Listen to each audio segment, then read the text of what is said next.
그러게 여러분 세 번역인데 제가 자꾸 개혁개정만 읽어가지고 미안합니다. 여러분 우리 청년들 성경 통독 잘하고 계십니까? 잘하고 계시죠? 멈춘 친구들도 있죠. 안 하고 있는 친구들도 있죠. 혹시 멈췄으면 오늘부터 다시 시작하시기를 부탁을 드려요. 여러분 이제 세 번역으로 읽고 있으니까 세 번역으로 읽으시면 됩니다.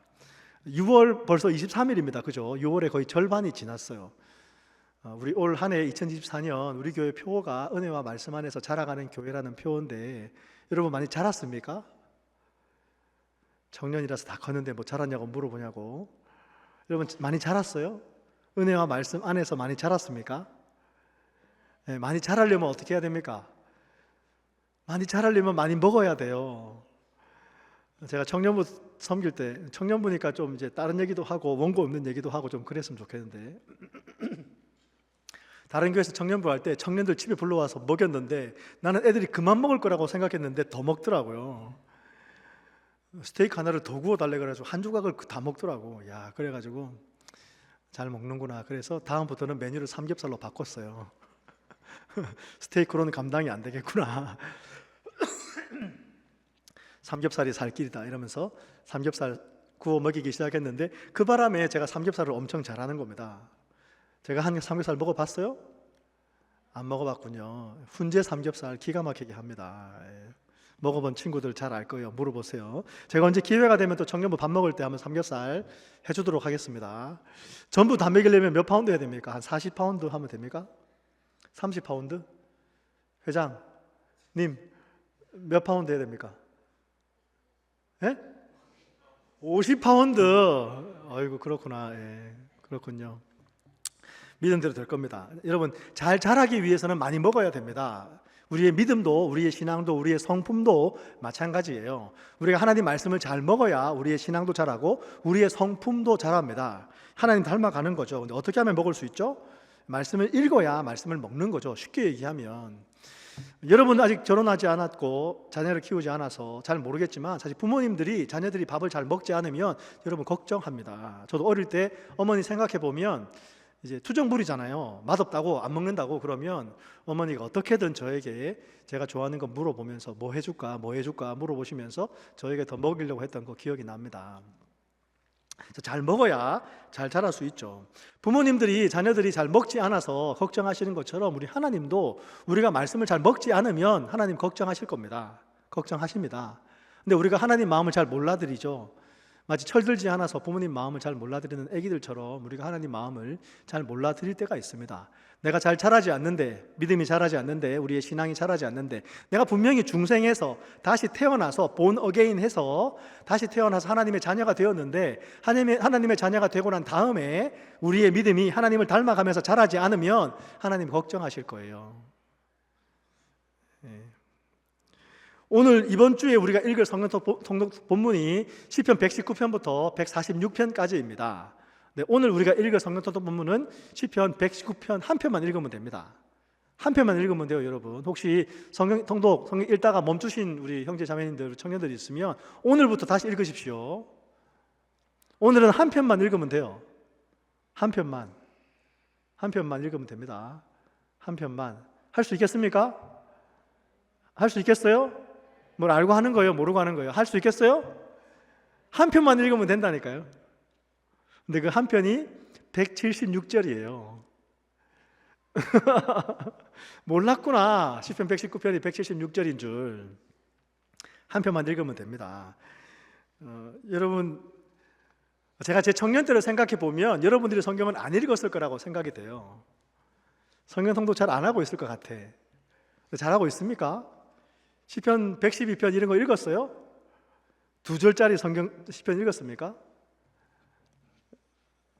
안 읽었죠. 오늘부터 시편 119편 다시 읽으면 됩니다. 오늘부터 읽기를 부탁을 드려요. 오늘 설교의 제목도 시편 1 더하기 19는 119는 176이라고 제가 설교 제목을 정했습니다. 수학 공부 다 했었잖아요. 근데 등식이 이루어지진 않죠. 시편 1 더하기 19는 119는 176은 등식으로는 성립되진 않을 겁니다. 그런데 왜 그렇게 설교 제목을 잡았냐면 시편 119편이 176절이니까 119는 176 말은 되잖아요. 그리고 시편 1편 더하기 19편이 119편이 된다는 얘기는 글자만 더하면 119편이 될 텐데 1과 19를 더하면 119가 될 텐데, 사실 1편을 시작할 때 시편 1편이 어떻게 시작합니까? 시편 1편 복이 있는 사람은 악인의 길을 쫓지 아니하고 죄인의 길에 서지 아니하고 오만한 자리에 앉지 아니하고 오직 여호와의 율법을 즐거워하여 그 율법을 주야로 묵상하는 자로다라고 시작하죠. 물론 이것도 개역 개정이니까 여러분 세 번역으로 읽으니까 좀 그렇지만, 시편 1편은 복 있는 사람은 어떠한 사람이다라고 그렇게 이야기하면서 율법을 즐거워하고 묵상하는 사람이 복 있는 사람이라고 이야기합니다. 근데 히브리어 시편 1편의 히브리어를 보면 어떤 히브리 단어로 시작하냐면 아슈레라는 단어로 시작합니다. 아슈레라는 히브리어 단어로 시작해요. 그래서 복이 있다라는 히브리어 단어의 뜻을 가진 아슈레로 시작하는데 시편 119편도 아슈레라는 단어로 시작합니다. 근데 번역은 어떻게 두었습니까? 복 있는 사람으로 번역에 둔 게 아니라 시편 119편을 번역에 둔 거는 행위가 온전하여 여호와의 율법을 따라 행하는 자들은 복이 있으며 여호와의 증거들을 지키고 전심으로 여호와를 구하는 자는 복이 있도다라고 번역해 두었는데, 사실 그 아슈르의 뜻이 복이 있다라는 선언이 되기도 합니다. 그러니까 이제 시편 119편을 그렇게 번역해 두었죠. 그러나 시편 119편을 시편 1편처럼 번역하면 어떻게 번역할 수 있겠어요? 복이 있는 사람은 행위가 온전하여 여호와의 율법을 따라 행하고 여호와의 증거들을 지키고 전심으로 여호와를 구하는 자로다라고도 번역할 수 있는 거예요. 그러니까 시편 1편과 시편 119편의 시작이 똑같기 때문에 시편 1편 더하기 19편이 119편이라고 이야기할 수 있는 거죠. 그리고 시편 19편을 가지고 이야기해 보면 여러분, 담임 목사님이 6월 첫째 주에 6월 3일에 여러분 사부 예배 때 설교하셨나요? 안 하셨나요? 기억이 안 나나요? 모르시나요? 6월 첫째 주에 누가 설교했는지 기억이 안 나죠? 담임 목사님 설교를 했다 하더라도 상처는 안 받으실 거예요. 근데 6월 4일 날 담임 목사님께서 1, 2, 3부에서 시편 19편 말씀으로 거기 계시며 말씀하시는 하나님이라는 제목으로 말씀 전하셨어요. 그 제목은 기억 안 납니까? 6월 4일 날 6월 첫째 주에 청년부에서 누가 말씀 전했습니까? 대답하기 힘들면 넘어가죠. 근데 시편 19편에서 거기에 계시며 말씀하시는 하나님이란 제목으로 말씀 전하실 때에 시편 19편을 묵상해 보면 하나님께서 우리 인간들에게 말씀하시는 두 가지 방법이 있는데, 그 첫 번째 방법은 하나님께서 창조해 놓으신 피조세계로 하나님 말씀하신다고 시편 기자가 기록하고 있어요. 하나님이 온천지 만물을 창조하셨는데 이 창조를 보니까 도저히 그냥 이게 거저 생긴 게 아닌 거예요. 여러분, 진화를 믿는 게 저는 더 큰 믿음 같이 느껴집니다. 저는 진화가 정말, 여러분들 밥 먹으면서 내 손톱이 여기서 손톱이 되어라, 내 머리카락은 여기서 머리카락이 되어라, 그런 생각하면서 먹습니까? 진화로 우연히 그런 게 일어날 수 있다고 생각해요. 시간이 많이 가면, 경우의 수가 너무나 많았으면 우연히 일어나서 우리가 이렇게, 우리의 신체가 이렇게 작동할 수 있다고 생각하는 게 저는 오히려 더 큰 믿음 같다고 생각합니다. 진화도 진화론이죠. 과학적으로 설명하려고 노력하는 거지만, 하나님께서 창조하신 피조세계를 보니까, 나를 보니까, 육체를 보니까, 자연세계를 보니까 하나님이 분명히 계시다라고 말씀하신다는 것을 시편 19편에서 노래했고, 또 하나님께서 우리 인간에게 두 번째로 말씀하시는 두 번째 방법은 하나님께서 말씀으로, 기록된 말씀으로 우리에게 말씀하신다라고 시편 19편은 노래하고 있어요. 시편이 노래니까 노래하고 있어요. 근데 이제 시편 19편에서 시편 기자가 다윗이 하나님의 율법의 성격에 대해서 6가지로 이야기합니다. 7절부터 11절까지 6가지로 이야기하는데, 시편 19편에서 시편 기자 다윗이 어떻게 시편을 노래하냐면, 여호와의 율법은 영혼을 소성시키는 완전한 율법이며 우둔한 자를 지혜롭게 하는 확실한 증거며 마음을 기쁘게 하는 정직한 교훈이며 눈을 밝게 하는 순결한 계명이며 정결하여 영혼까지 이르는 여호와를 경외하는 도며 진실하여 의로운 여호와의 법이라고 시편 기자가 이야기했어요. 용준 형제 고마워요. 3부 마치고 컵을 치우셨더라고요, 누가.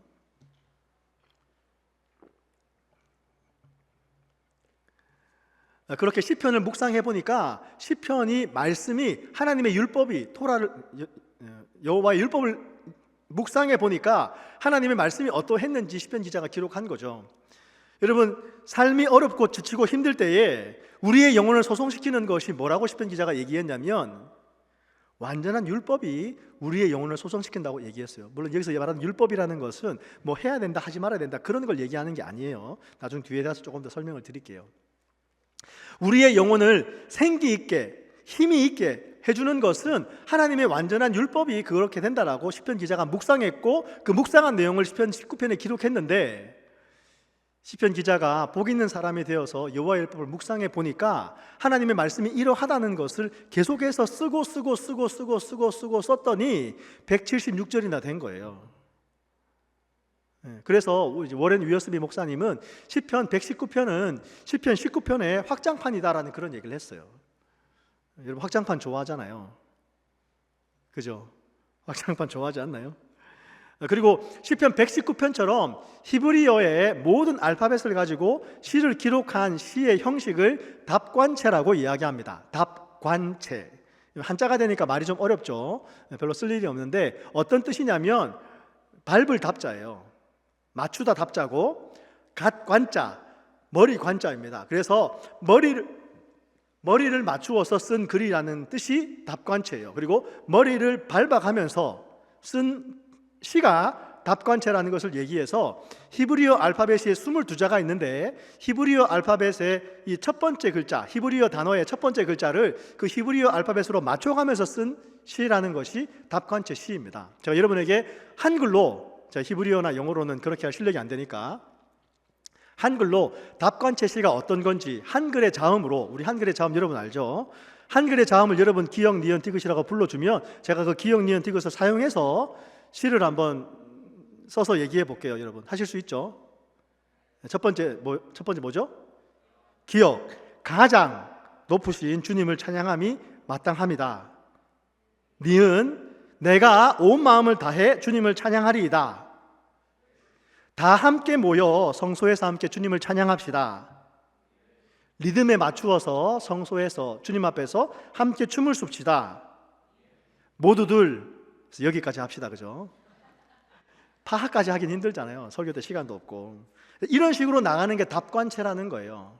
영어로는 아크로스틱이라고 얘기하는데, 답관체와 비슷한 말로 이합체시라는 시도 있습니다. 이합체라는 게 뭐냐면, 그 시의 첫 글자만 빼서 모아놓으면 다른 뜻이 되는 그런 시를 이합체시라 그래요. 말이 좀 어려운데 쉬운 얘기로 이행시, 삼행시, 사행시 그런 게 다 우리 이합체시입니다. 아크로스틱이에요. 여러분 삼행시, 사행시 여러분 하잖아요. 하죠? 순발력 알아보기 위해서 이행시, 삼행시 하지 않습니까? 요즘 청년들은 안 합니까? 그런 거? 하잖아요. 그죠? 2022년에 우리 교회의 에녹평원에서 야유회로 놀러를 갔어요. 놀러 가서 게임을 하는데 임마누엘이라는 사행시 대회를 했습니다. 임마누엘을 이제 시제로 해가지고 사행시 했는데 특등상을 받은 사행시를 제가 소개해 드리겠습니다. 여러분 임마누엘 운을 띄워주면 제가 읽어 드릴게요. 임재하시는 성령님, 마음속 깊이 계시네.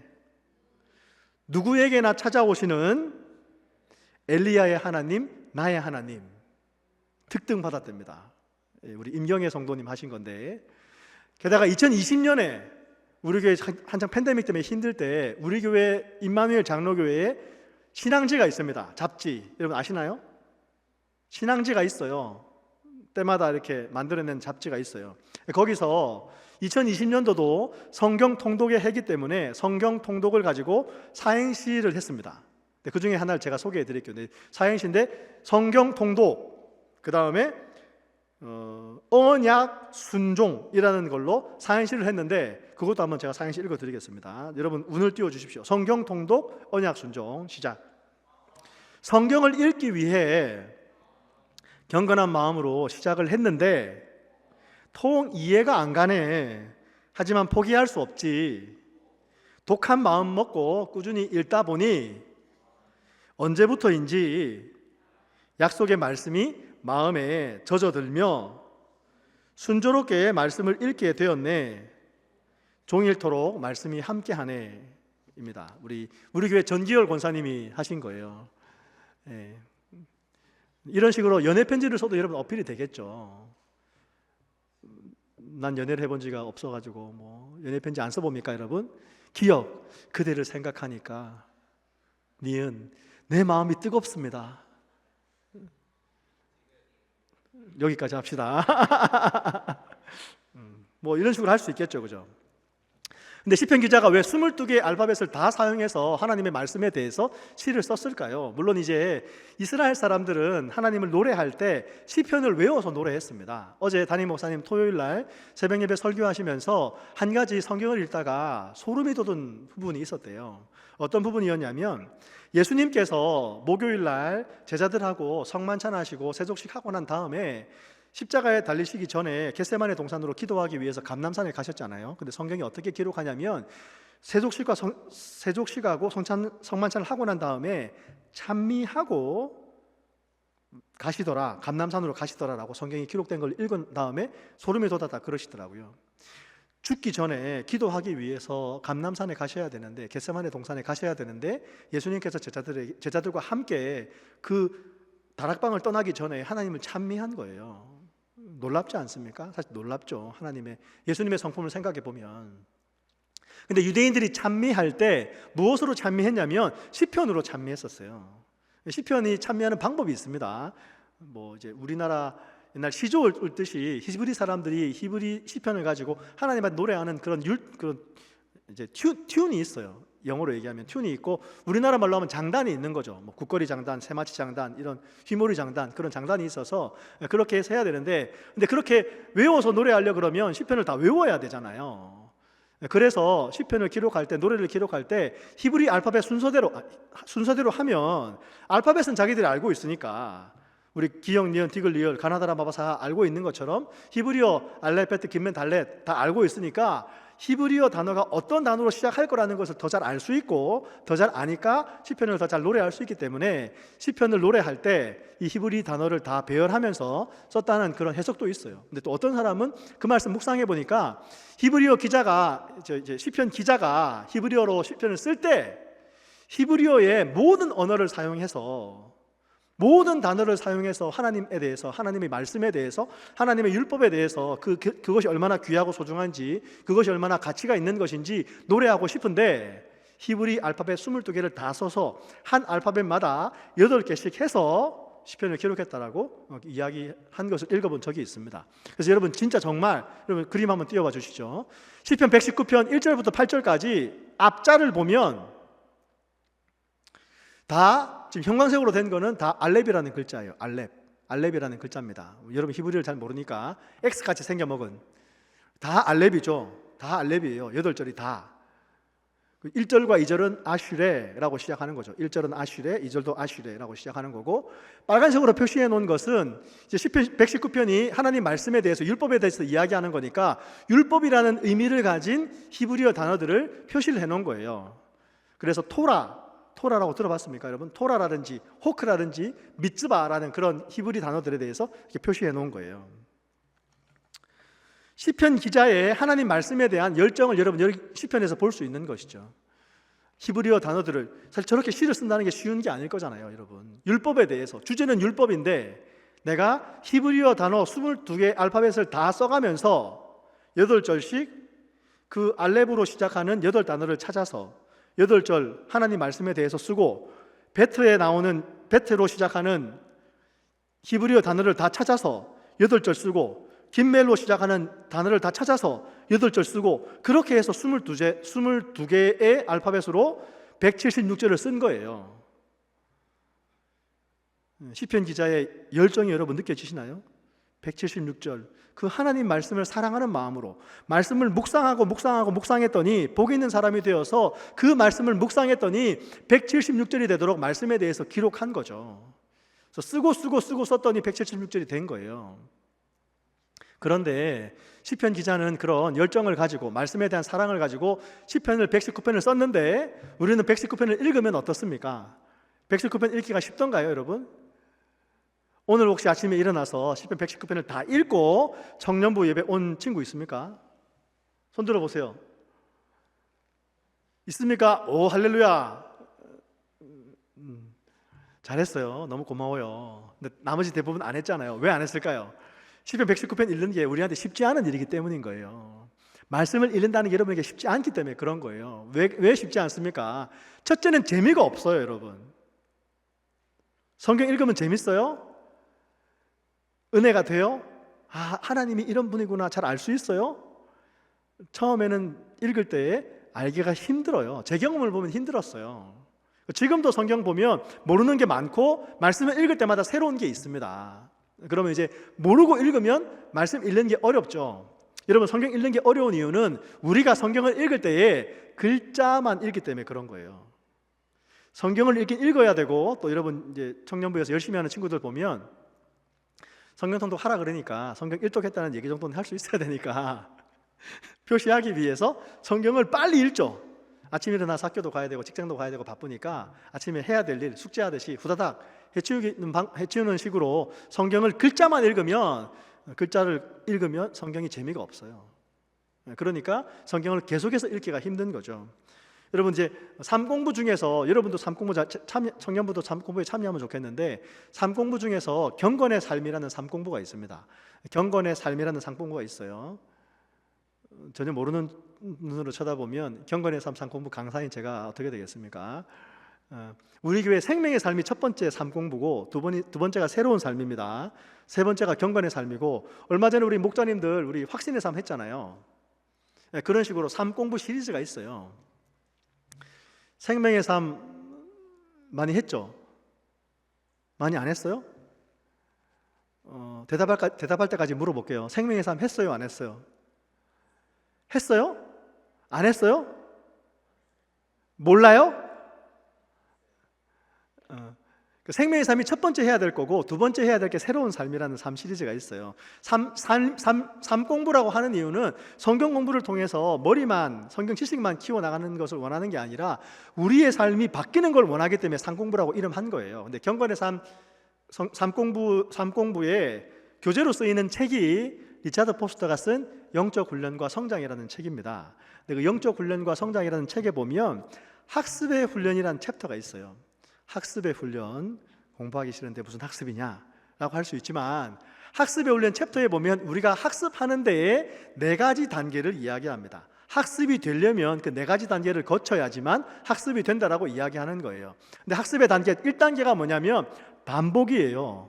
두 번째 단계는 집중이고, 세 번째 단계가 이해입니다. 이 말이 무슨 말인지, 이게 무슨 의미를 갖고 있는지를 아는 것이 세 번째 단계예요. 그 네 번째 단계로 숙고라고 해서 그 의미가 내 삶 가운데 들어오도록 그 의미를 통해서 하나님의 음성을 듣는 것을 숙고라고 하는데, 우리는 이해가 되지 않으면 1단계로 돌아가야 되는데 2단계로 돌아가야 되는데 3단계가 안 되면 1단계로 돌아가야 되잖아요. 3단계가 안 되면 1단계로 돌아가야 되는데 3단계가 안 되면 그냥 덮어버려요. 그러니까 이해가 되지 않고 학습의 완성인 숙고가 되지 않죠. 특별히 성경을 읽을 때에 말씀이 이해되지 않는다라고 멈춰버리는 경우가 너무나 많습니다. 저도 너무나 많이 그렇게 했고, 그래서 우리가 학습할 수가 없는 것이고 성경 말씀 읽는 게 힘든 거예요. 그래서 성경을 읽다가 잘 이해가 안 되면 반복하고 집중할 필요가 있습니다. 그리고 숙고에서, 이 숙고라는 의미가 하나님의 시각에서 보게 하는 게 숙고인데, 예수님이라면 성경 말씀을 다 숙고하신 분일 거 아닙니까? 예수님이 말씀이시고 하나님의 아들이시니까. 그래서 예수님께서 성경 말씀을 뭐라고 말씀하셨는지, 이 시편 119편을 어떻게 말씀하시는지 우리가 예수님의 시각을 통해서 보는 게 필요하겠죠. 그래서 예수님께서 이 시편에 대해서, 시편 119편에 대해서, 하나님의 율법에 대해서 이야기하고 있는 성경 말씀에 대해서 뭐라고 말씀하셨냐면, 신명기 8장 3절을 인용해서 예수님 말씀하시기를 사람이 떡으로만 살 것이 아니라 하나님의 입으로 나오는 모든 말씀으로 살 거라고 예수님 말씀하신 적이 있습니다. 그 말씀은 기억하시나요, 여러분? 사람이 떡으로만 사는 게 아니래요. 여러분, 사람이 먹어야 살죠. 저도 청년부 예배하기 전에 먹어야 되기 때문에 급하게 먹고 왔어요. 먹어야 서서 설교할 거 아닙니까? 사람이 먹어야 살아요. 근데 예수님 뭐라고 말씀하셨냐면, 사람이 떡으로만 사는 것이 아니다. 그럼 뭘로 삽니까? 예수님 말씀하시기를 여호와의 입에서 나오는 모든 말씀으로 살 거라고 말씀하신 거예요. 그럼 무슨 말입니까? 하나님의 말씀을 먹는 것으로 우리 사람들이 살 수 있다라고 예수님 말씀하신 것이죠. 사람이 말씀을 어떻게 먹습니까? 직접 이렇게 먹을 수는 없는 거잖아요. 먹을 수 없는데 하나님의 입으로 나오는 모든 말씀으로 산다는 이야기는, 말씀으로 산다는 것은 우리 사람이 하나님의 말씀을 읽으면서 그 하나님의 말씀의 이야기 속으로 들어가는 동안 그 말씀이 나를 바꾸어 가도록, 나를 내어드리는 것을 이야기하는 겁니다. 하나님이 말씀을 통해서 우리를 바꾸어 가시도록, 빚어 가시도록 민감하게 우리 자신을 내어드리고, 하나님께서 우리의 마음밭을 갈 수 있도록 우리 마음을 내어드려서 하나님의 말씀이 우리 마음에 새겨지도록 하는 것이 우리가 하나님의 입으로 나오는 모든 말씀으로 사는 것이 된다라고 말씀하신 거예요. 그래서 성경 말씀을 통해서 하나님이 누구신지 우리에게 보여주시고, 성경 말씀을 통해서 하나님의 마음이 어떠한지 우리에게 알려주시고, 성경 말씀을 통해서 우리가 하나님을 아는 것 때문에 우리를 변화시켜 가도록 우리를 내어드리는 것이 하나님의 말씀을 먹는 게 되는 겁니다. 여러분, 사람은 먹는 게 사람이 되는 거죠. 우리 몸은 우리가 먹은 겁니다. 그죠? 우리 몸은 우리가 먹은 거예요. 여러분, 요즘에 연구 결과에서 우리의 뇌가 우리 몸을 지배하는 게 아니라 우리의 장이 우리 몸을 지배한다는 연구 결과가 나오는 거 알고 있습니까? 뇌가 먹으라고 말해서 우리가 먹는 게 아니라, 배고프다고 하는 게 아니라 장이 먹으라고 뇌에게 신호를 줘가지고 우리가 먹는데요. 우리가 배가 부르면 장이 그만 먹으라고 뇌에게 신호를 보내가지고 우리가 그만 먹는답니다. 요즘 새로운 연구 결과가 그래요. 그래서 여러분, 장이 건강해야 돼요. 자매님들, 장이 건강해야 되죠.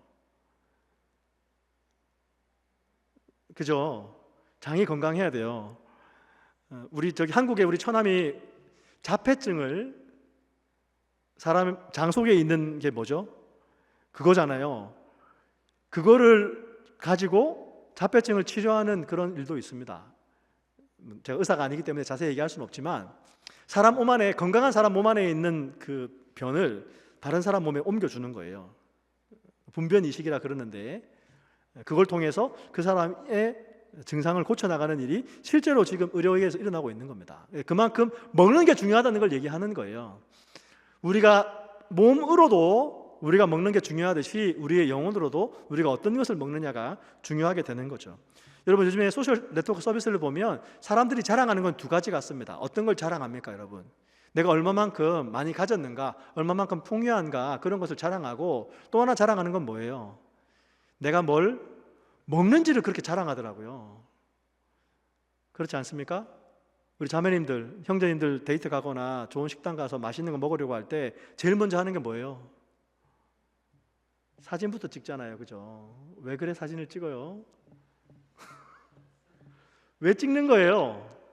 자랑하려고 찍는 거잖아요. 내가 뭘 먹는지, 먹는 게 중요하기 때문에. 그런데 시편 기자는 이 하나님의 말씀을 금, 곧 순금보다, 많은 순금보다 더 사모할 것이며 꿀과 송이꿀보다 더 달달하고 시편 기자는 고백하였습니다. 여러분, 우리는 욕망에 굴복하면서 사는 인생이 아닙니다. 욕망에 굴복하면서 살 수는 없어요. 우리 인간이 어떤 것이 가장 매력적인가를 선택하는 것은 우리 인간이지만, 무엇이 가장 매력적인가를 결정하는 것은 하나님께서 우리에게 주신 은혜의 복음이 되어야지 우리의 죄악된 본성이나 우리의 육체의 본성이 되어서는 안 될 것입니다. 우리가 우리의 욕망을 따라가게 되면 반드시 망하게 되어 있습니다. 여러분, 우리가 우리의 식욕만 따라가면 어떻게 되겠어요? 내가 먹고자 하는 대로 다 먹으면 어떻게 되겠습니까? 높은 콜레스테롤과 쌓여있는 복부지방이 되지 않겠습니까, 여러분? 1부, 2부랑 3부랑 4부랑 다 반응이 다릅니다. 그죠? 제가 여러분 제 나온 복부지방을 보여주면서 얘기해야 여러분 웃으시겠습니까? 욕망을 따라가면 망하게 되는 거예요. 성인병과 합병증을 겪게 되는 거죠. 그래서 시편 119편을 잘 숙고해 보면 하나님께서 무슨 말씀을 주시는지 이해해 보면, 말씀에 갈급한 사람이 하나님의 말씀을 묵상하는 것을 통하여서 누릴 복을 하나님께서 우리에게 주기 원하시기 때문에 시편 기자가 말씀을 묵상하고 그 시편을 기록한 것이죠. 하나님은 우리에게 복 주시기 원하는 분이 하나님이신 줄 믿습니다. 우리가 복되기 위해서, 우리가 복받기 위해서, 우리가 복을 누리면서 살게 하기 위해서 하나님께서 복 있는 사람은 어떤 사람인지 시편 기자를 통해서 말씀해 주시는 것이죠. 그리고 숙고의 의미에는 우리가 학습하는 내용을 이해하는 것도 포함되어 있지만 그 말씀을 통해서 나 자신을 이해하는 것도 포함되어 있습니다. 내가 어떤 사람인지를 말씀을 통해서 알게 되는 것, 그것도 숙고에 포함되어 있는 것이죠. 500여 년 전에 종교개혁을 했던 켈빈은 시편 119편을 설교하면서 시편을 영혼의 거울이라고 얘기했습니다. 근데 이제 물론 한 번에 설교한 건 아니죠. 저는 오늘 119편 한 번에 설교를 하지만 이 켈빈은 시편 119편을 설교할 때에 22개의 알파벳 따라서 설교를 했습니다. 근데 그것을 이제 총신대학원 우리 교회사 교수로 은퇴하셨던 박경택 교수님이 다 번역을 해 두었는데, 그걸 읽어보면 성경을 읽으면서 나 자신을 발견할 수 있다라고 얘기하는 거예요. 성경을 읽으면서 나 자신은 어떤지 한번 말씀에 나 자신을 비추어 보는 거죠. 거울에 비추어 보듯이. 그래서 우리가 성경을 잘 읽지 못하는, 성경 읽기가 잘 되지 않는 두 번째 이유는 우리가 겸손하지 않기 때문입니다. 여러분, 혹시나 여러분 중에 나는 성경 읽기가 잘 되고 말씀을 읽을 때마다 은혜 받고 말씀을 통해서 하나님을 알아가고 하나님을 알아가는 것이 내 마음의 큰 기쁨인데, 여러분 주변에 혹시 말씀도 잘 읽지 않고 하나님 잘 모르고 하나님을 닮지 않은 성품을 가지고 있는 사람들을 볼 때마다 여러분 그분을 위해서 기도할 때에 하나님 그 사람의 믿음을 위해서 기도하기보다, 그 사람 성경을 읽게 해달라고 기도하기보다 하나님 저 사람이 겸손하게 해달라고 기도하는 게 오히려 더 빠른 결과를 얻을 수 있을지 모릅니다. 성경을 읽으라고 다그치거나 그 사람과 논리로 싸워가지고 아니면 윽박질러가지고 협박해서 보상을 주지 않는 것을 통해서 혹은 보상을 주는 것을 통해서 말씀을 읽게 하면 그때뿐일 수 있는 것이죠. 여러분, 우리가 학습해야 될 첫 번째 가장 중요한 책은 바로 성경입니다. 우리가 성경을 읽는 이유는 변화받기 위해서입니다. 여러분, 사람이 변합니까? 변하지 않습니까? 여러분 어떻게 생각하시나요? 여러분의 삶의 경험을 보면 사람이 바뀌나요? 바뀌지 않나요? 바뀝니까? 다 그렇게 생각하시나요? 혹시 바뀌지 않는다고 생각하는 분 계시나요? 답은 정해놓고 물어보는 거 아니냐고 생각할 수 있는데 그런 건 아니에요. 여러분 어떻게 생각하는지 알고 싶은 거예요. 사람이 바뀝니까? 바뀌지 않습니까? 잘 모릅니까? 사람은 바뀝니다. 여러분, 자라는 것도 변하는 거예요. 여러분, 사람은 자기가 좋아하고 사랑하고 존경하는 사람을 닮아가게 되어 있습니다. 여러분은 여러분의 부모님을 닮았어요. 우리 어린 아기가 말하는 것, 앉아있는 것, 걸어가는 것, 심지어 잠자는 것조차도 부모님을 닮습니다. 왜 부모님을 닮냐면 아이는 엄마 아빠를 좋아하게 돼 있어요. 좋아할 수밖에 없어요. 왜 좋아할 수밖에 없냐면, 여러분 아이가 태어나서 이제 막 걷기 시작하면, 말을 조금씩 하기 시작하고 말을 알아듣기 시작하면 그 아이가 키가 어느 정도 되겠습니까? 한 2피트? 60cm? 그 작은 손, 작은 발, 작은 입으로 할 수 있는 게 별로 없어요. 그런데 엄마 아빠를 보면 자기가 원하는 것, 자기가 필요한 것 다 해주고 있습니다. 그리고 60cm 되는 아이가 아빠를 쳐다보면 아빠 키는 자기의 3배, 4배가 되는 거죠. 올려다 쳐다보면 아빠의 머리도 잘 안 보입니다. 근데 그런 아빠가 자기에게는 슈퍼 히어로 같은 게 되는 거죠. 자기가 못하는 것, 자기가 못하는 것 아빠는 다 할 수 있잖아요. 그러니까 아빠가 나를 만족시켜주고 가끔은 나를 번쩍번쩍 들어가지고 내가 기분 좋게 해줍니다. 그러니까 아기가 아빠를 좋아할 수밖에 없죠. 엄마를 좋아할 수밖에 없어요. 그러니까 아기는 엄마 아빠를 닮아갑니다. 자라면서 엄마 아빠를 닮아가는 거죠. 우리도 하나님을 좋아하고 사랑하고 그분이 얼마나 놀라운지를 경험하게 되면 하나님을 닮아가게 되어 있습니다. 키가 자라고 몸이 자라듯이 우리의 성품도 자라가게 되는 것이죠. 키가 자라고 몸이 자라듯이 우리의 신앙도 자라가게 되는 겁니다. 그리고 자라가는 게 변화되는 거예요. 우리가 성경을 읽는 이유가 그냥 성경 안에 이거는 해도 된다, 이거는 하지 마라 라고 해놓은 그런 규칙들만을 알기 위해서 성경을 읽는 게 아닙니다.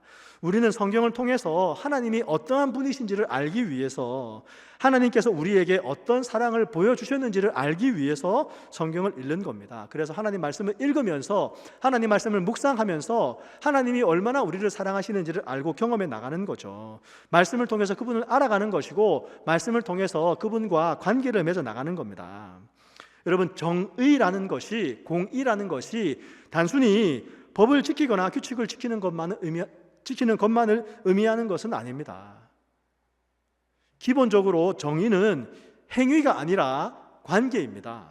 여러분 그 개념을 여러분의 나이에서도 이해하면 좋겠어요. 내가 뭐 했어요? 나 잘못한 거 아무것도 없어요. 그러니까 나는 아무런 죄가 없어요 라고 말하는 것은 공의를 잘못 이해하는 겁니다. 의는, 정의는 기본적으로 관계예요. 어떻게 알 수 있냐면 가인이 아벨을 죽였잖아요. 그죠? 자기 동생을 죽였어요. 근데 하나님께서 가인에게 나타나셔서 가인에게 뭐라고 질문하십니까? 가인아, 내가 왜 아벨을 죽였느냐라고 질문하지 않으세요. 뭐라고 질문하시냐면 내 아우가 어디 있느냐라고 물어보셨어요. 너와 내 아우와의 관계가 어떻게 되었느냐, 너와 나와의 관계가 지금 어떠느냐라고 하나님 물어보신 거죠. 그래서 공의라는 것은, 정의라는 것은 행위가 아니라 관계예요. 그래서 우리가 하나님 앞에서 의롭게 되었다는 것은 기본적으로는, 성경의 개념으로는 하나님과 나와의 관계가 회복된 것을 의미하는 겁니다. 죄 용서함 받아서 의롭게 되었지만 죄 용서함 받아서 하나님과의 관계가 회복된 것을 설명해 주고 있는 거예요. 그래서 시편 119편은 시편 기자가 그 하나님과의 관계를 깊게 하기 위해서, 하나님과의 관계를 회복하기 위해서 어떻게 하나님 말씀을 붙잡고 살아왔는지를 기록한 책입니다. 176절로 보여주는 거예요. 긴 시편으로 하나님의 말씀에 대한 시편 기자의 열정을 보여주고 있는 것이죠. 히브리어의 모든 알파벳 단어를 다 써서 시편을 기록하고 싶지만 그렇게 할 수 없으니까 그냥 모든 알파벳 22개의 알파벳을 사용해서 한 알파벳당 8절씩 176절로 그렇게 시편을 기록해서 자기의 말씀에 대한 열정을 기록한 것이죠. 그렇게 시편 기자는 하나님의 말씀과 가까이 하고 싶었던 겁니다. D.L. 무디가 이런 얘기를 한 적이 있습니다. 우리가 하나님 말씀을 가까이 하면 죄로부터는 멀어지고 우리가 죄를 가까이 하면 하나님의 말씀으로부터 멀어진다라고 얘기했어요. 가까이 하면, 하나님 말씀 가까이 하면 죄는 도망갈 수밖에 없어요. 빛 가운데 어둠이 사라질 수밖에 없는 것이죠. 그러나 우리가 어둠을 가까이 하면, 죄를 가까이 하면 하나님의 말씀이 우리에게서 멀어질 수밖에 없는 겁니다. 시편 기자도 그것을 알았어요. 내 속에 선한 것이 거하지 않는 줄을 시편 기자는 알았습니다. 말씀을 통해서 자기를 돌아보니까 내가 그렇게 하나님 앞에서 바로 설 수 있는 능력이 없는 거예요. 말씀을 붙잡지 않고는, 말씀을 묵상하지 않고는 그 말씀이 아니고서는 내가 하나님 앞에서 의롭게 되지 못한다는 것을 알고 있었기 때문에, 내가 하나님과의 관계를 깊이 있게 할 수 없다는 것을 시편 기자는 알았기 때문에 말씀을 묵상하고 시편 119편 176절까지 다 기록한 것이죠. 그래서 시편 기자가 고백하기를 금 곧 많은 순금보다 이 말씀을 더 사모해야 된다라고 말씀했던 겁니다. 사랑하는 청년 여러분, 저 또한 말씀이 아니고서는 바로 설 수 없는 사람입니다. 하나님을 경외하고 말씀에 순종하려고 애쓰지 않았다면 제가 지금 이렇게 여러분 앞에 서서 하나님 말씀을 전할 수가 없죠. 죄의 결과가 얼마나 파괴적인지 알기 때문에 죄를 짓지 않는 겁니다. 죄 때문에 얼마나 많은 상처를 줄 수 있는지 알기 때문에 죄 짓지 않는 거죠. 죄가 유혹하지만, 여러분 죄 짓기 쉽습니다. 여러분, 그죠? 조금만 돈 쓰면 죄에 금방 씻겨질 수 있어요. 근데 그 죄의 결과가 어떤 것인지 알기 때문에 하나님 앞에서 내 자신을 지키려고 노력하는 것이죠. 내 육체의 본성은, 내 죄악된 본성은 죄로 나를 유혹하지만 내가 그 죄를 짓지 않기 위해서 애쓰는 거죠. 청년들이니까 제 얘기를 조금 해드릴까요? 1, 2, 3부 때 안 한 얘기인데 네. 저랑 와이프랑 결혼한 지 24년이 돼갑니다. 2000년에 결혼했으니까 저랑 제 아내랑 결혼을 했는데 저희가 아기를 갖지를 못했어요. 원했는데 못 가진 거죠. 그리고 이제 병원의 도움도 받고 많이 그렇게 했는데 이제 아기가 안 생겨서 그냥 하나님 앞에 기도하면서 그냥 하나님께서 주시는 복이 여기까지인가 보다, 하나님의 뜻이 그런가 보다라고 생각하면서 살았고, 입양도 생각해 봤는데 저희 유학을 나와버렸잖아요. 2003년에 저희가 1년 교환학생으로 왔었고 2008년에 다시 나왔는데 2008년에 다시 나올 때도 우리 교회에서 저 이제 사역에 하던 교회에서 저 미국 유학 간다 그러니까 목사님 미국 가서 애 낳으라고 그런 얘기 많이 하셨어요. 그때 원정 출산 뭐 그런 거 많이 나왔었으니까. 근데 이제 그렇게 했는데도 애가 안 생겼고 유학 나오는 바람에 입양도 할 수 없었어요. 영주권자나 유학생들은 일단 입양을 할 수 없죠.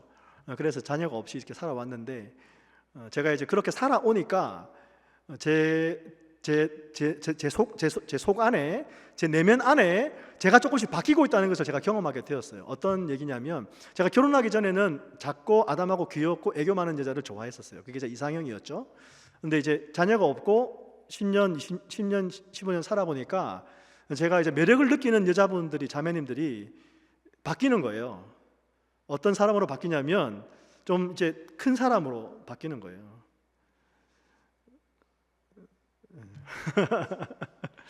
무슨 얘기인지 이제.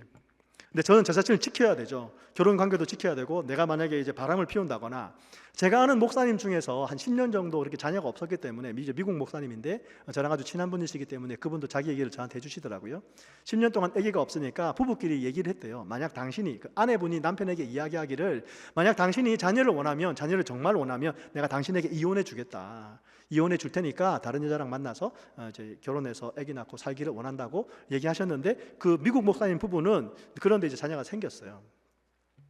그런데 이제 저랑 제 아내는, 이제 제 아내가 그렇게 이제 인공 수정이잖아요. 이제 그런 거 하기 위해서 너무 고생하는 걸 보니까, 제가 고생하는 아내, 이제 저희가 마지막으로 인공 수정할 때는 아내가 병원에 입원까지 했었어야 됐거든요. 그러니까 이제 아내가 병원에 입원해서 고생하는 걸 보니까 제가 그냥 마음을 접었어요. 아내를 고생시키느니 그냥 그만하는 게 낫겠다. 이제 인공 수정은 여기까지만 하고 더 이상 하지 않는다. 그리고 이제 자녀가 없는 것 때문에 이제 어떤 미국 목사님은 그런 경우가 있었지만, 이제 이혼하고 다른 여자를 만나서 결혼해서 자녀를 놓고 사는 것이 내 인생의 목표냐? 그래서 자녀가 있어서 나중에 뭐 편안하게 자녀들 기뻐하면서 즐겁게 사는 것이 더 낫냐? 아니면 그냥 자녀가 없어도 이제 지금 아내랑 사는 것이 더 나은가에 대해서 생각해보고 묵상해 봤을 때, 기도해 봤을 때에 하나님 앞에서 얻은 결론은 그거예요. 그냥 결혼이 먼저다, 자녀는 그 다음이고. 그게 성경 말씀에서 주신 얘기예요. 만약에 근데 제가 자녀를 정말 원하고 자녀를 낳고 싶으면 제가 다른 생각을 할 수도 있겠죠. 근데 그게 하나님 앞에서 죄고, 제 사랑하는 아내를 얼마나 아프게 할, 상처를 줄 일인지를 내가 알기 때문에 안 하고 있는 거예요. 그게 이제 말씀이 나를 지켜주는 거고, 우리 가정을 지켜주는 거죠.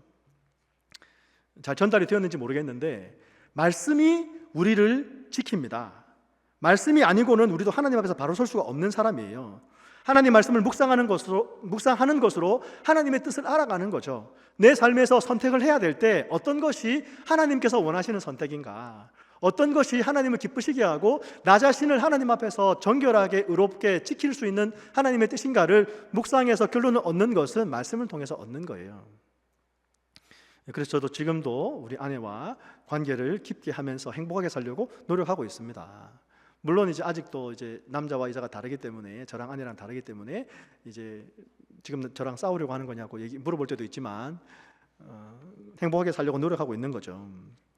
성경 말씀은 인간을 향한 하나님의 사랑과 의지가 담겨 있는 책입니다. 말씀 안에서 하나님의 사랑과 의지가 담겨 있는 거죠. 죄를 멀리하라는 하나님의 뜻이 담겨 있는 것이 율법이고, 그 율법이 우리를 지켜준다고 말씀하시는 것이고, 그 율법을 통해서 우리 자신을 복되게 하시려는 것이 하나님의 뜻과 의지예요. 사람의 뜻과 의지도 그 사람입니다. 하나님의 뜻과 의지가 그 하나님입니다. 여러분, 그래서 하나님의 뜻과 의지가 담겨있는 이 말씀이 곧 하나님이라고 얘기할 수 있는 거예요. 여러분, 하나님의 크신 사랑을 경험하려면 하나님의 말씀을 경험해야 됩니다. 우리 1부와 2부에서 제가 찬송가 한 장 불렀어야 될 때 저 일부러 선택한 찬송가가 있습니다. 304장, 그 크신 하나님의 사랑 말로 다 형용 못하네. 그 찬양을 제가 일부러 골랐는데, 그 찬양 3절에 보면 이런 가사가 있습니다. 하늘을 두루마리 삼고 바다를 먹물 삼아도 그 크신 하나님의 사랑은 다 기록할 수 없다는 찬송가 가사가 있어요. 정말 그렇습니다, 여러분. 하나님의 사랑을 다 기록하기에는 이 넓은 우주도, 그 많은 바닷물도 부족하다라고 고백할 수 있는 것이죠. 여러분, 지난주에 주일 설교에서 하나님께서, 담임 목사님 주일 설교에서 하나님은 우리에게 창조 세계를 통해서 말씀하신다고 했는데, 사랑하는 여러분, 우리가 말씀을 어떻게 대하느냐가 곧 우리가 하나님을 어떻게 대하느냐입니다. 내가 말씀을 어떻게 대하느냐가 하나님을 내가 어떻게 대하느냐예요. 천지 만물을 창조하신 그 하나님의 솜씨를 바라보면서 하나님 정말 놀랍습니다, 어떻게 하나님 이렇게 놀랍게 아름답게 창조하셨습니까라고 반응하는 것이 하나님을 대하는 우리의 방법이듯이, 말씀을 우리가 어떻게 대하느냐가 하나님을 어떻게 대하느냐예요. 하루에 성경 읽지 않고 기도 한 문장 하지 않고 나와 하나님과의 관계가 깊다라고 이야기할 수 있겠습니까, 여러분? 여러분에게 말씀 읽지 않는다고 잔소리하고 정죄하기 위해서 하는 얘기가 아니에요. 너 성경 읽었어 안 읽었어? 그렇게 해서 여러분 판단하고 정죄하려고 하는 얘기가 아닙니다. 여러분과 하나님과의 관계를 돌아보도록 하기 위해서, 내가 하나님의 말씀을 통해서 하나님과의 관계를 깊이 하기 위해서 내가 얼마나 애쓰는지 우리가 돌아보기 위하는 거죠. 하나님과의 관계가 올바르지 않는데 내가 어떻게 예수님을 주님으로 모신다고 얘기할 수 있겠습니까, 여러분? 예수님을 주님으로 모시지 않으면서 내가 어떻게 하나님의 은혜의 복음을 안다라고 얘기할 수 있을까요? 내가 하나님의 은혜의 복음을 알지 못하면서 어떻게 예수님께서 십자가에 달려 죽으심으로 내가 영생을 얻었다라고 얘기할 수 있을까요? 예수님은 너희가 내 말을 듣고 또 나 보내신 이를 믿는 자는 영생을 얻었고 심판에 이르지 아니하나니 사망에서 생명으로 옮겼다라고 예수님 말씀하셨는데, 내가 성경 말씀 읽지 않으면서 내가 어떻게 예수님의 이야기를 듣고 있다라고 얘기할 수 있을까요, 여러분? 예수님 이야기를 듣지 않으면서 내가 어떻게 심판에 이르지 않는다고 얘기할 수 있을까요? 내가 예수님 말씀 듣지 않으면서 내가 어떻게 사망에서 생명으로 옮겼다라고 여러분 얘기할 수 있습니까? 여러분, 예수님께서 내 인생의 주인인지 아니면 내가 내 인생의 주인인지를 분별하는 것은 여러분의 삶에서, 여러분의 영혼에서 가장 중요한 일입니다. 여러분의 인생의 주인이 누구입니까? 주님입니까? 여러분입니까? 여러분 분별하셔야 돼요. 예수를 믿으면 구원받고 죄사함 받고 천국에 간다더라라고 아는 것으로 충분하지 않습니다, 여러분. 기독교의 진리인 예수가 하나님의 아들이고 예수가 구원자라는 것을 아는 것으로, 기독교가 말하는 진리가 그렇다는 것을 아는 것은 우리에게 충분하지 않다는 거예요. 오히려 그 진리의 말씀이 내 안에서 생명이 되어서 나를 변화시켜가고 나로 하여금 하늘 아버지와 관계를 맺도록, 내가 그분을 사랑하도록 만들도록 하는 것이, 내가 그 주님의 진리를, 주님의 구원의 복음을 알고 있다고 이야기할 수 있는 것이죠. 여러분, 내가 알고 있는 그 진리 때문에 하나님을 찬양하고 노래할 수 있어야 되겠습니다. 우리 사부도 우리 예배 드리기 전에, 예배 드리면서, 예배 시작하면서 하나님을 찬양하는 노래를 많이 불렀는데 찬양하는 그 가사들이 내 입술의 고백뿐만 아니라 내 마음이 고백이 되기를 바라는 거죠. 내가 정말 그렇게 인정하기 때문에, 내가 정말 저 부르는 저 노래의 가사가 내 삶의 고백이기 때문에 주님을 찬양하고 노래하는 거죠. 연주를 잘하고, 장애팀 연주 너무 잘하던데, 연주를 잘하고 노래를 잘 부르고 노래 멜로디가 좋고 세련된 노래로 노래하기 때문에 노래하는 것이 아니라, 물론 그것도 필요하죠. 좋은 것입니다. 그러나 그 노래의 가사가 내 마음의 고백이기 때문에, 내 심령의 고백이기 때문에, 내 영혼의 고백이기 때문에 정말 그렇습니다라는 마음을 가지고 주님을 노래하는 것이 우리가 주님을 참되게 예배하는 것인 줄 믿습니다.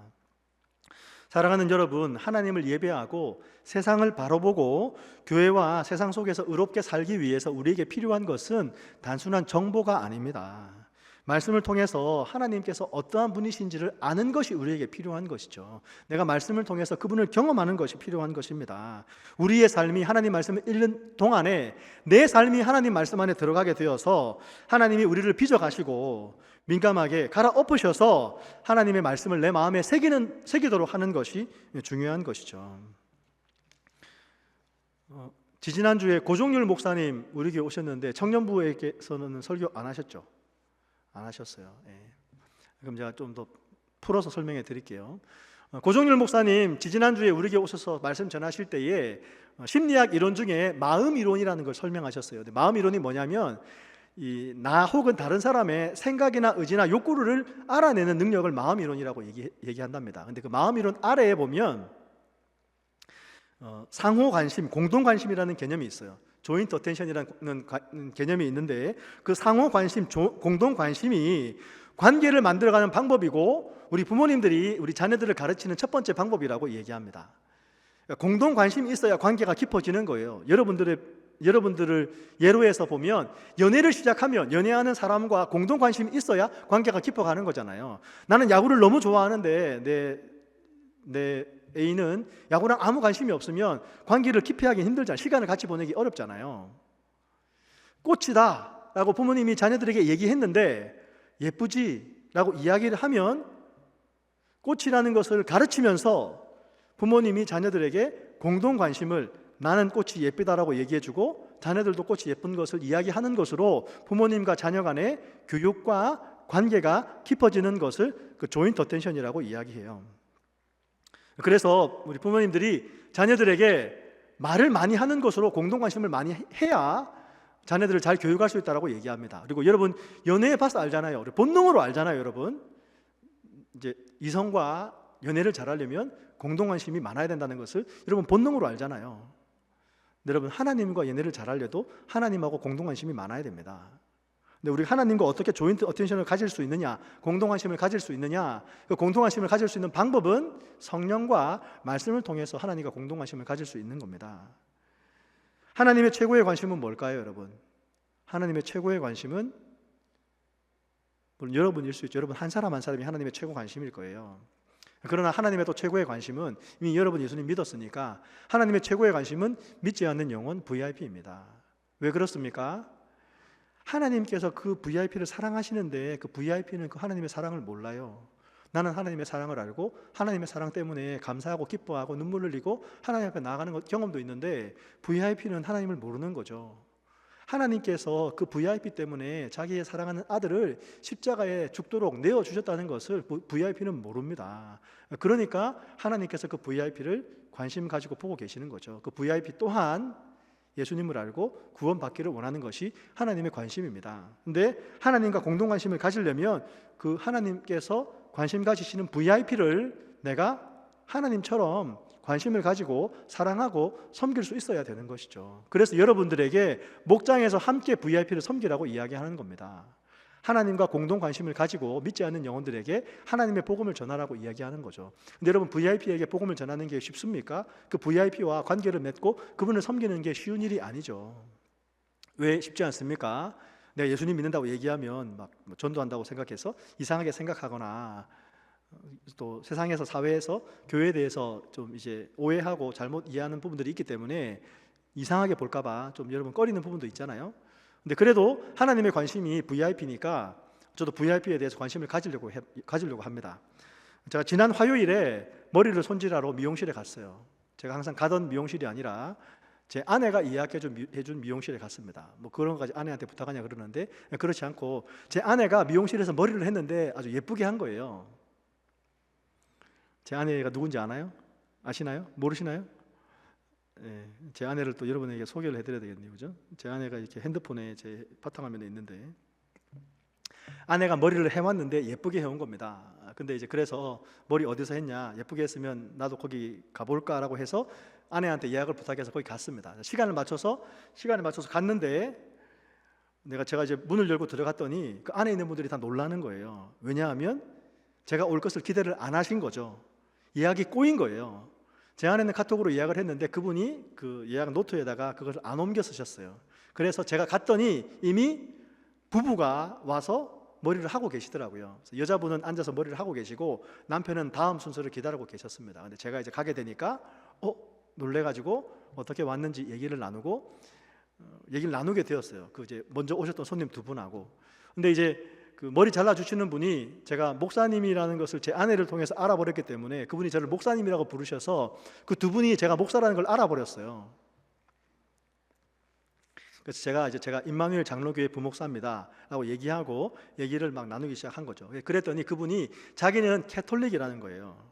그런데 캐톨릭인데 매 주일날 성당에는 가지 않는 캐톨릭이라고 그러시더라고요. 그래서 제가 이제 이분 VIP일 수 있겠다. 물론 캐톨릭이기 때문에 복음을 알고 하나님의 자녀가 됐을 수도 있지만 아닐 수도 있으니까 매주일날 성당에 가서 예배를 드리지 않는다고 하니까 그래서 이제 제가 이런저런 얘기 나누면서 관계를 맺어가려고 했습니다. 그래서 이제 그분이 제가 이제 중간에 들어왔는데 그분도 좋은 분이어가지고 저한테 순서를 양보해 주셨어요. 원래는 이제 그 아내분 머리 자르고 남편이 잘라야 되는데 제가 이제 중간에 들어왔고 제 시간이 12시 반이었는데 제가 12시 25분에 갔었거든요.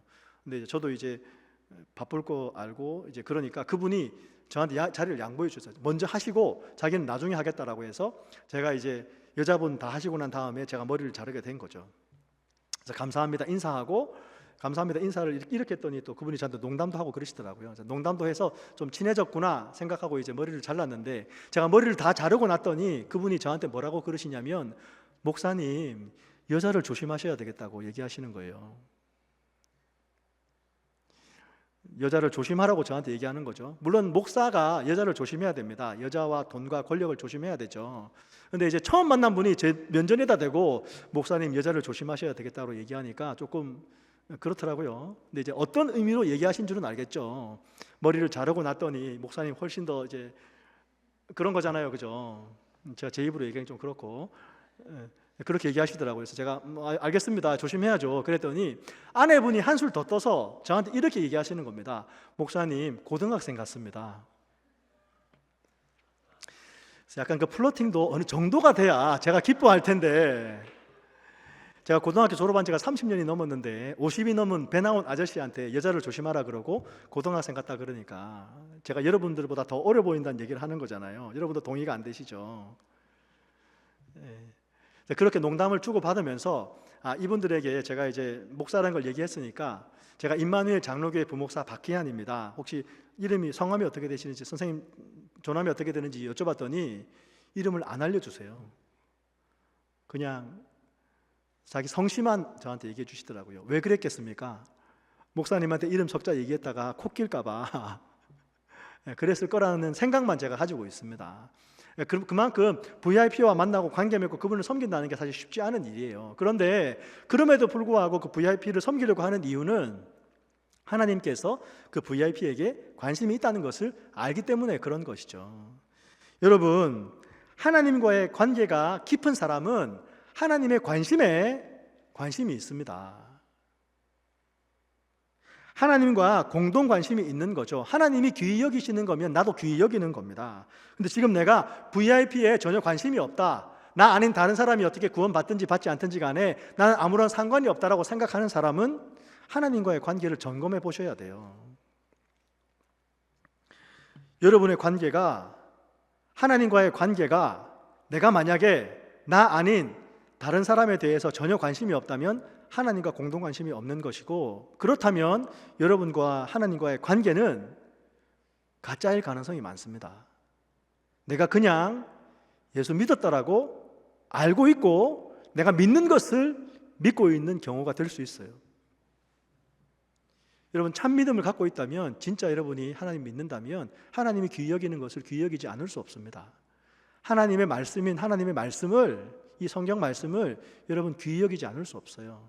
내가 하나님을 귀히 대한다면 이 말씀을 귀히 대하지 않을 수 없습니다. 여러분, 하나님과의 관계의 시작은 은혜로 시작한 겁니다. 우리가 예수님 믿었기 때문에 하나님의 자녀가 되었죠. 영접하는 자 곧 그 이름을 믿는 자들에게는 하나님의 자녀가 되는 권세를 주셨습니다. 그래서 그 관계의 시작은, 하나님과의 관계의 시작은 은혜로 시작했지만 여러분이 그 관계를 만들어가는 것은 여러분의 노력도 필요해요.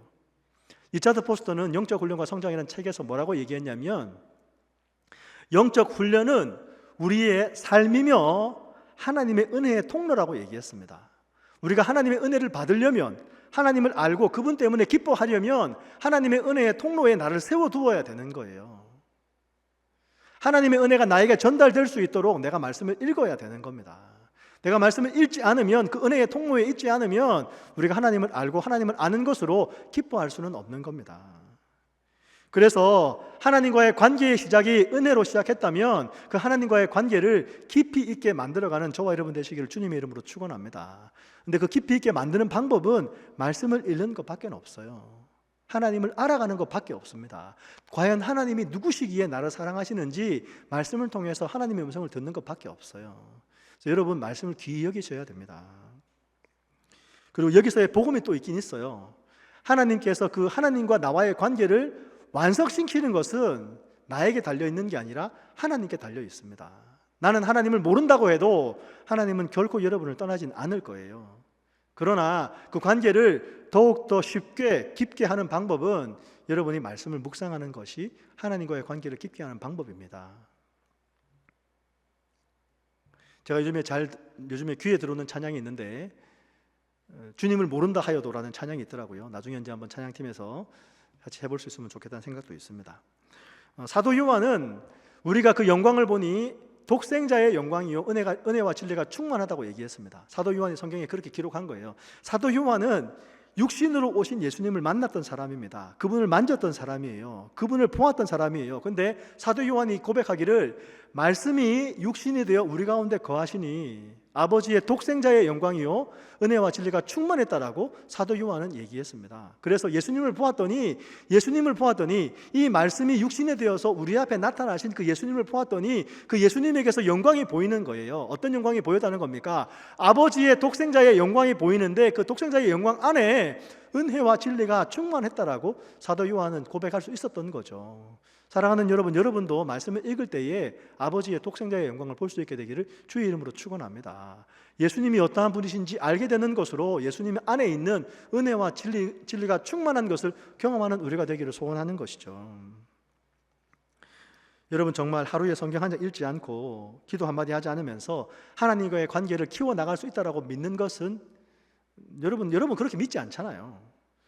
몸이 멀어지면 마음이 멀어지잖아요. 여러분 롱디 해보셨습니까? 롱디 어렵잖아요. 왜 어렵습니까?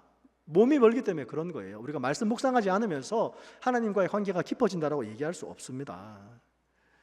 하나님과 우리의 관계가 은혜의 복음으로 인해서 부모 자식 간의 관계가 되었다 하더라도 그 관계가 결코 그래서 끊어질 수 없어도 그 관계를 깊이 하는 것은 우리가 말씀을 묵상하는 것으로 가능한 것이죠.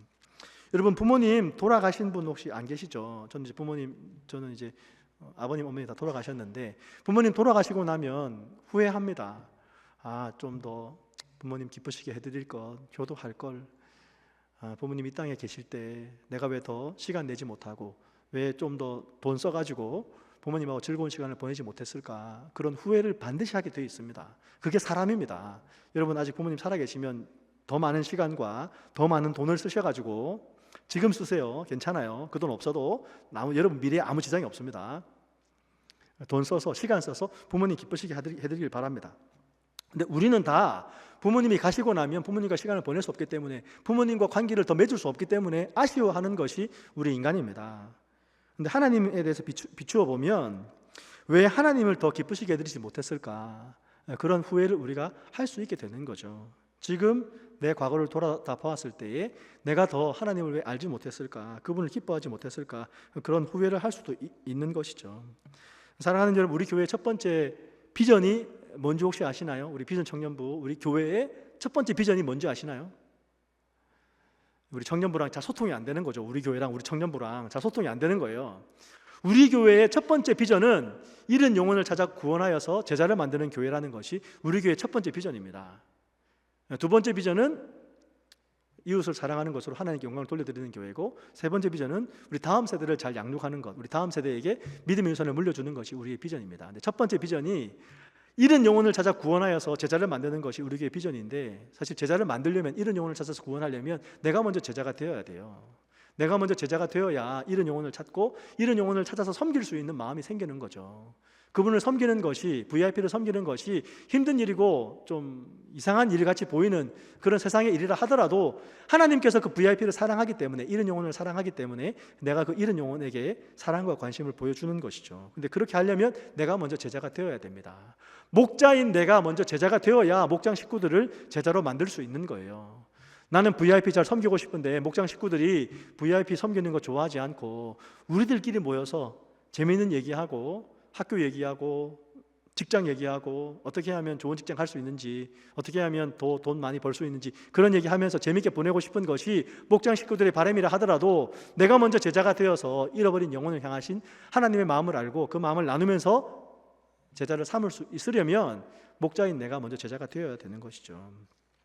목사인 저도 마찬가지입니다. 목사인 저도 제자가 되어야 말씀을 읽고 말씀이 얼마나 귀한 것인지 알아야 여러분에게 그 말씀을 나눌 수 있는 거죠. 제가 이번 주 한 주를 주일 설교자로 살았지 않습니까? 제가 매주 주일 설교자로 사는 건 아니잖아요, 그죠? 담임 목사님 주일 설교하시니까. 근데 이제 이번 주에 제가 주일 설교를 하기 때문에 이번 한 주를 주일 설교자로 살면서 제가 어떻게 했겠습니까?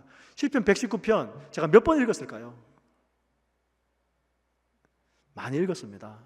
계속 시편 묵상하면서 하나님께 주시는 마음이 무엇인지, 어떻게 설교를 해야 될지, 이 말씀 가지고 말씀 보면은 다 그냥 해라 이렇게 되는 거니까 그냥 말씀 전하기 어렵기 때문에 말씀 묵상하면서 한 주를 보냈습니다. 그렇게 말씀 묵상하면서 한 주를 보냈더니 1부 예배 드리면서도 은혜 받고, 2부 예배 드리면서도 은혜 받고, 3부 예배 드리면서도 은혜 받고, 청년 예배 드리면서도 하나님 앞에서 찬양하는 것이 너무나 기쁘고, 예배 드리는 것이 너무나 기쁘고, 여러분들에게 말씀을 전할 때 정말 이 말씀이 생명입니다라고 제가 확신하면서 말씀을 전할 수 있는 것이죠.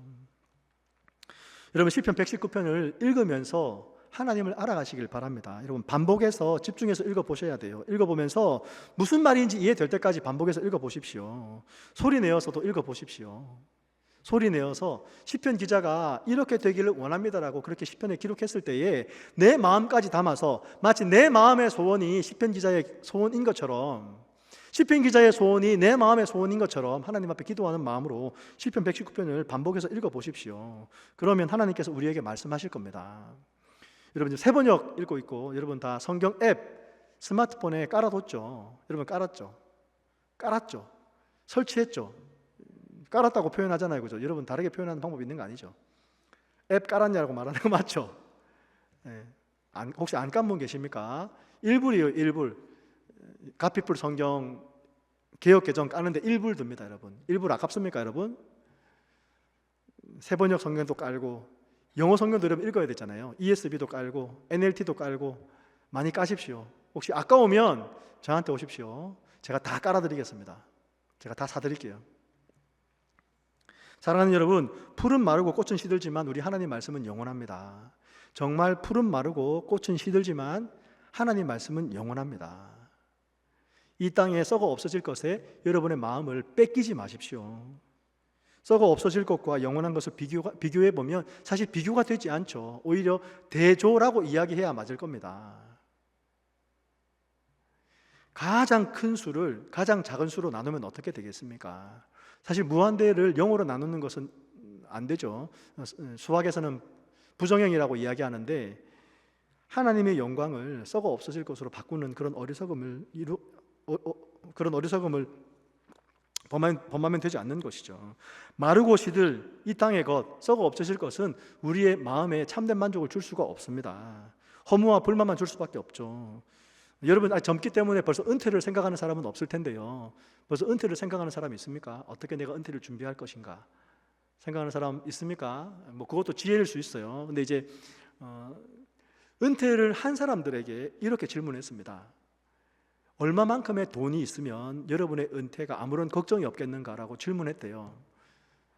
그랬더니 얼마를 모았든지 간에, 은퇴 자금으로 얼마를 모았든지 간에 대답은 똑같았다고 얘기합니다. 내가 준비한 돈의 2배가 있으면 내 은퇴가 걱정이 없겠다라고 얘기했답니다.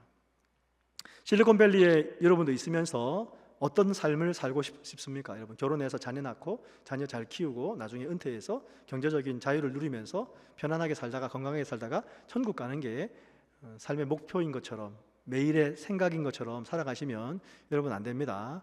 왜냐하면 그 은퇴한 사람들 누구든지 간에 조금 돈을 모은 사람들이 그런 얘기를 한 게 아닙니다. 수십만 불을 모아두었든지 수백만 불을 모아두었든지 간에 자기의 돈을 모았을 때는 지금 가진 돈의 2배가 있으면 내가 걱정이 없겠다라고 다들 대답했다는 거예요. 사람이 얼마를 준비했든지 간에 돈을 의지하는 마음으로 은퇴를 준비했으면 그 돈만 바라보면 2배가 있으면 좋겠다라고 생각하는 게 우리의 마음입니다. 결코 이루어지지 않을 허망한 바람이죠. 어떻게 지금 가진 돈의 2배를 내가 가질 수 있겠습니까? 시편 기자처럼 하나님 말씀 기뻐하면서 오늘을 살아가는 저와 여러분 되시기를 주님의 이름으로 축원합니다. 오늘을 기쁘게 살다 보면 때가 옵니다. 때가 오는 것이죠. 여러분, 결혼할 때가 오고 기한이 찹니다. 여러분, 은퇴할 때도 여러분 오게 될 것이고, 언젠가는 하나님 부르시면 이 땅을 떠나서 하나님의 영원한 나라에 하나님과 함께 살게 될 것입니다. 그런데 그렇게 사는 중에 시편 기자는 율법을 주야로 묵상하는 자가 복이 있다라고 이야기합니다. 사랑하는 청년 여러분, 그 젊음의 때에 하나님 말씀을 아는 것으로 여러분의 삶을 지켜나가고 완성해 가시기를 주님의 이름으로 축원합니다. 청년이 무엇으로 그 행실을 깨끗게 한다고 얘기했습니까? 시편 119편에 청년이 무엇으로 그 행실을 깨끗게 합니까? 오늘 우리가 읽진 않았지만 오로지 주의 말씀으로 행실을 깨끗게 한다 그랬습니다. 내가 주께 범죄치 아니하려 하여 주의 말씀을 내 마음에 두었다고 합니다. 저도 청년 때를 생각해 보면 실수한 것도 많고 죄 지은 것도 많죠. 그러나 그렇게 하지 않았으면 더 좋았겠다라고 생각하면서 사는 것이 우리 인간들입니다. 여러분, 주님의 말씀을 묵상하는 것으로, 주님을 더 가까이 가는 것으로 여러분의 삶 가운데에 여러분의 삶이 주님 보시기에 더 순결한 삶, 정결한 삶, 하나님 앞에서 자랑스러운 삶, 내가 주님 앞에 나아갈 때에 더 기쁜 삶이 될 수 있도록 하나님 말씀을 묵상하는 저와 여러분 되시기를 주님의 이름으로 축원합니다. 여러분, 영혼을 소성시키는 완전한 율법으로 여러분의 영혼을 회복시키십시오. 우둔한 자를 지혜롭게 하는 확실한 증거로 이 세상을 살아가는 기준을 삼으십시오. 마음을 기쁘게 하는 정직한 교훈으로 여러분 입술의 노래를 부르십시오. 눈을 밝게 하는 순결한 계명으로 세상을 판단하고 왕같은 제사장이 되어서 세상을 다스리십시오. 여러분, 말씀을 통해서 말씀을 묵상하는 것으로 지혜를 얻어야 됩니다. 어떤 것이 순결한 계명인지 그 순결한 계명을 가지고 세상을 판단할 수 있어야 돼요. 어떤 지도자가, 어떤 권력자가 자신의 권력이 아니라 오히려 나라와 역사와 민족을 위해서 수고하고 애쓰는 사람인지 여러분이 분별해서 볼 수 있어야 됩니다. 특별히 그리스도인이라면 더 그렇게 해야 되죠. 왜냐하면 우리가 왕같은 제사장이기 때문에 그런 것이죠. 정결하여 영혼까지 이르는 여호와를 경외하는 도를 통하여서 우리의 자녀들에게 믿음의 유산을 물려주는 우리가 되기를 주의 이름으로 축원합니다.